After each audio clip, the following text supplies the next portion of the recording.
Hello বন্ধুরা, প্রতিদিনের মতন আবারও আজকে ব্লগ নিয়ে চলে এলাম। কি রান্না করেছি তোমাদের সঙ্গে শেয়ার করতে। আর একটা কথা বলি, আমি দুপুরবেলা ভিডিও বানিয়ে রাখি, দেরি হয় খেতে, রাত্রেবেলা পোস্ট করি। অনেকে এসে ভুলভাল ঠিকঠাক দেখে না, কমেন্ট করে শুভ দুপুর শুভ দুপুর। তোমরা ঠিকঠাক পোস্ট দেখে তারপরে তো কমেন্ট করবে, তাই না? রাতে আমি যদি নাও লিখি তবুও তো তোমাদের বোঝা উচিত যে রাত্রেবেলা পোস্ট করেছি মানে ওটা হচ্ছে গুড নাইট, ওটা হচ্ছে শুভ দুপুর নয়। ঠিক আছে? তোমরা যেহেতু কাজ করছো ওই জন্য তোমাদেরকে বলছি, যখন যেমন পোস্ট তখন সেরকম কমেন্ট করো। চলো তোমাদের সঙ্গে শেয়ার করি কী রান্না করছি, কী মেনু করেছি।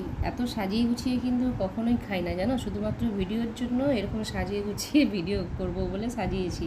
দেখো, ভাত, পেঁয়াজ, লঙ্কা, কুঁদরি ভাজা, কুঁদরি ভাজা, এটা হচ্ছে খসড়া শাক আলু দিয়ে পোস্ত, এটা হচ্ছে পটল ভাজা। দেখো, এই যে পটল ভেজেছি। পটল ভাজাতে এত ভালো লাগে খেতে, পটল ভাজা দিয়ে ভাত খাওয়া হয়ে যায়, এত ভালো লাগে আমার খেতে।